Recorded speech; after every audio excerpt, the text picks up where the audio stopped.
ആരെങ്കിലും എന്തെങ്കിലും പറയുന്ന അപവാദം കേട്ട് മനസ്സ് തളർന്നു പോകാറുണ്ടോ? പേടിച്ചിരിക്കാറുണ്ടോ?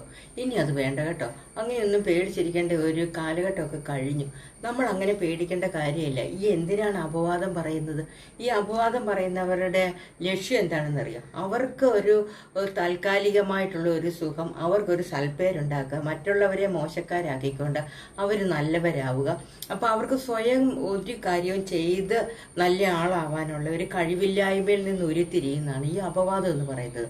അത് വെറുതെ ഇരിക്കുന്നവരെ കുറിച്ച് അല്ലെങ്കിൽ 4 പേരെ അറിയുന്നവരെ കുറിച്ച് അപവാദം പറയുമ്പോൾ അത് പെട്ടെന്ന് ഇവർ ഫേമസ് ആകും എന്നുള്ള ഒരു തോന്നൽ കൊണ്ടാണ് ഈ അപവാദം പറയുന്നത്. അത് എവിടെ ആണെങ്കിലും അത് അങ്ങനെ തന്നെ അങ്ങാക്കി നമ്മളത് മനസ്സിലാക്കി അതാണ് അവരുടെ ഉദ്ദേശം എന്ന് മനസ്സിലാക്കി നമ്മളത് വിട്ടുകളയുക.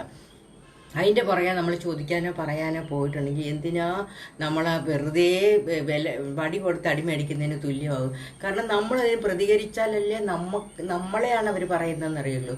അല്ലെങ്കിൽ ആ പ്രതികരിക്കുന്നവർക്ക് തന്നെ അതിരിക്കും. ഒരു റബ്ബർ പന്ത് നമ്മൾ എറിഞ്ഞ് ഒരു ഭിത്തിക്കിട്ട് എറിയുകയാണെങ്കിൽ തിരിച്ച് അത് അന്ന് എറിയുന്നവരുടെ ദേഹത്വനെ തിരിച്ചു വന്ന് കൊള്ളുന്ന പോലെ അത്രയേ ഉള്ളൂ അപവാദം. നമ്മൾ അങ്ങനെ കരുതുക. മറ്റുള്ളവരെ കുറിച്ച് മോശമായി പറഞ്ഞിട്ട് ചിലർ അതിൽ സുഖം കണ്ടെത്തുന്നവരുണ്ട്.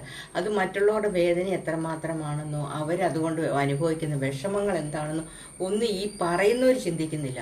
കാരണം അവർക്കതിൻ്റെ ആവശ്യമില്ല. കാരണം അവർക്ക് അതിനുള്ള വിവരമേ ഉള്ളൂ. അവർ നാരോ മൈൻഡഡ് ആയിട്ടുള്ള ആൾക്കാരാണ്. അവരുടെ ലോകം അത്ര ചെറുതാണ്. അതുകൊണ്ടാണ് അവർ അങ്ങനെയുള്ള കാര്യത്തിൽ സന്തോഷം കണ്ടെത്തി അവർ സന്തോഷിക്കുന്നത്. അപ്പം നമ്മളായിട്ട് അവരുടെ സന്തോഷം കളയേണ്ട കാര്യമുണ്ട്. അവർക്ക് പറയാൻ നിന്നു കൊടുത്തേക്കുക.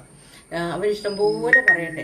ഒരാളെ പറഞ്ഞു കഴിഞ്ഞ് മടുത്ത് കഴിയുമ്പോൾ അവർ അടുത്ത ആളെ പറയാനായിട്ട് ആളെ തേടി അങ്ങ് നടക്കും.